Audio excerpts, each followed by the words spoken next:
65 jovens com deficiência intelectual e múltipla foram certificados e estão aptos para entrar no mercado de trabalho. Pois é, Rafa. Eles fizeram um curso no Arquivo Nacional e vão cuidar da conservação de documentos e do acervo de órgãos públicos. No STF, a experiência tem dado certo.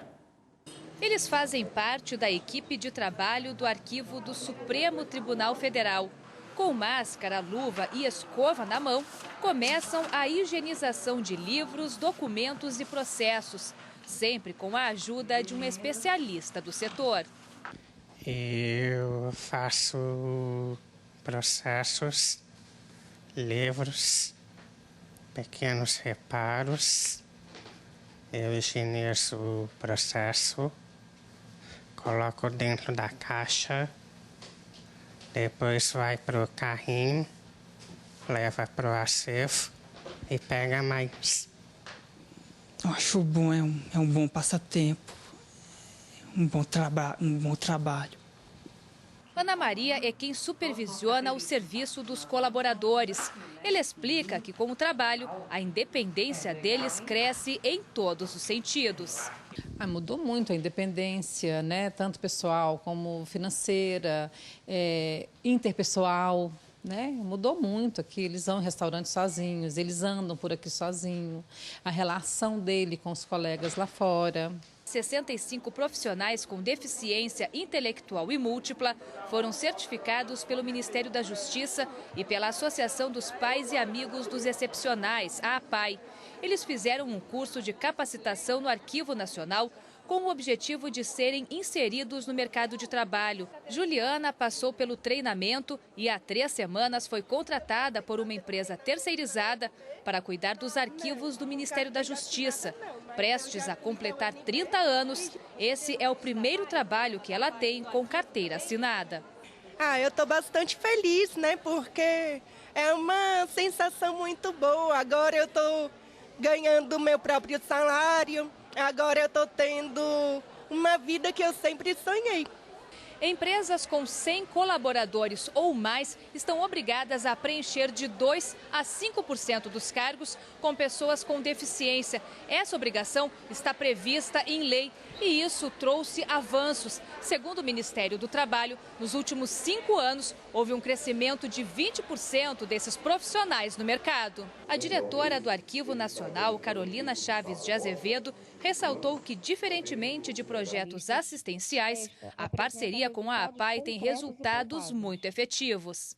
Hoje, neste dia especial, estamos com 65 certificados e muito me alegra saber que 53 desses profissionais já estão exercendo atividades desenvolvidas e aprimoradas no Arquivo Nacional em diferentes órgãos de administração pública.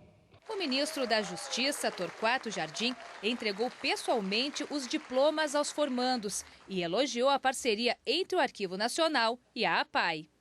Essa é a função essencial da sociedade civil em parceria com o Estado. Prover melhor oportunidade a todos.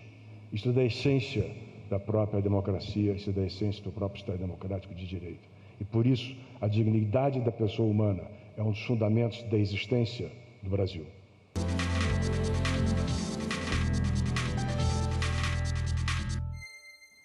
E para falar sobre os direitos das pessoas com deficiência, nós conversamos agora com o advogado Paulo Veio. Boa tarde, obrigada pela participação aqui conosco. Boa tarde, doutor. Boa tarde, Carlos Eduardo. Boa tarde, Rafaela. Então, Paulo, eu queria que o senhor começasse explicando quais as leis que garantem essa inclusão das pessoas com deficiência. Pois bem, veja, no nosso ordenamento jurídico brasileiro, nós temos diversas leis esparsas que garantem de forma direta ou indireta a inclusão social das pessoas com deficiência. Isso tanto na seara do direito previdenciário, criminalizando condutas discriminatórias, lei de acessibilidade e, mais recentemente, temos também a Lei Brasileira de Inclusão, que é o Estatuto também da Pessoa com Deficiência, que é o mais recente e o mais abrangente regulamento a respeito do tema. Doutor Paulo, quem é a pessoa com deficiência para a Lei Brasileira de Inclusão? Perfeito. Bom, o conceito legal de pessoa com deficiência é um pouco complexo. Veja bem, é aquela pessoa que possui impedimento de longo prazo, seja de natureza física, mental, intelectual ou sensorial, que ao encontrar barreiras na sociedade não consegue se igualar com as demais pessoas, né, de maneira plena e efetiva com seus direitos na sociedade. E aí nós temos que se atentar porque nós estamos em uma mudança de paradigma. A gente sai daquela vitimização da pessoa, né, que antigamente era chamada de portador de necessidades especiais, para trazer um empoderamento da pessoa com deficiência como sujeito de direitos dentro da sociedade, assim como todo mundo. Agora, o ingresso no serviço público, existe algum tipo de cota para que essas pessoas tenham acesso? Perfeito. Para o ingresso no serviço público, a lei exige que se tenha uma cota de até 20% das vagas para a entrada da pessoa com deficiência. Eu gosto muito de uma propaganda, já se vão algumas décadas, que era rasgue o seu preconceito, e existia o retrato da palavra deficiente e rasgando-se a letra D ficava-se eficiente. A experiência que temos tido justamente nesse processo demonstra que isso, mais do que um símbolo, é uma realidade, que dentro de determinados parâmetros essas pessoas são, na verdade, extremamente eficientes? Perfeito. Nós temos hoje casos concretos de plena capacitação para o mercado de trabalho, né? Nós conseguimos cada vez mais trazer a pessoa com deficiência para dentro do mercado de trabalho em pé de igualdade, né? Nós temos uma frase célebre de uma professora uruguaia, Maria del Carmo Sierra, que traz a seguinte reflexão: não é a pessoa com deficiência que precisa se adaptar à sociedade, mas sim a sociedade, né, que precisa se adaptar à pessoa com deficiência. Né? Então, perfeitamente, a sua reflexão é bem pertinente. Agora, doutor Paulo, quais as principais ações a serem adotadas para garantir, de fato, essa inclusão? Ações do poder público e também da sociedade. Perfeito.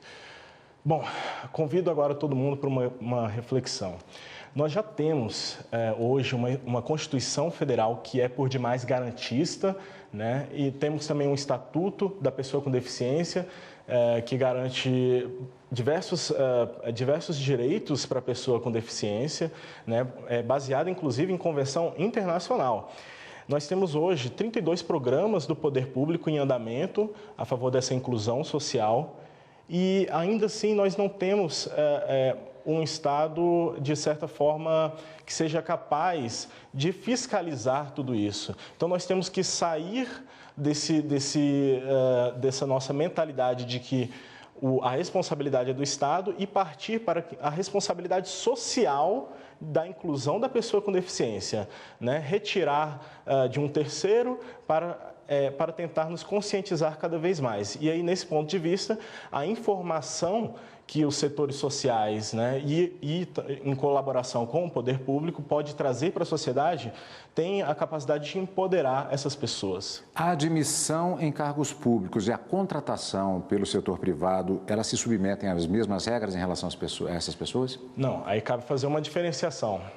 Para as empresas privadas, existe um sistema de cotas que é garantido pela lei 3.213 de 1991, que estabelece percentuais para aquelas empresas que têm acima de 100 empregados. Então, o percentual começa em 2% para 100 a 200 empregados e vai subindo até chegar em 5%. Agora, nos órgãos públicos é obrigatório? Nos órgãos públicos temos uma lei que estabelece um mínimo obrigatório para a inclusão nos editais, mas o que nós conseguimos ver nos editais hoje é que, apesar de ser garantido essa reserva de cotas, nós ainda não temos uma inclusão total quando, por exemplo, nós vemos testes de aptidão física que não levam em consideração certas deficiências, né? Ok, doutor Paulo, obrigado pela participação. Muito obrigado pela participação. Obrigado. Até a próxima, então. Até a próxima.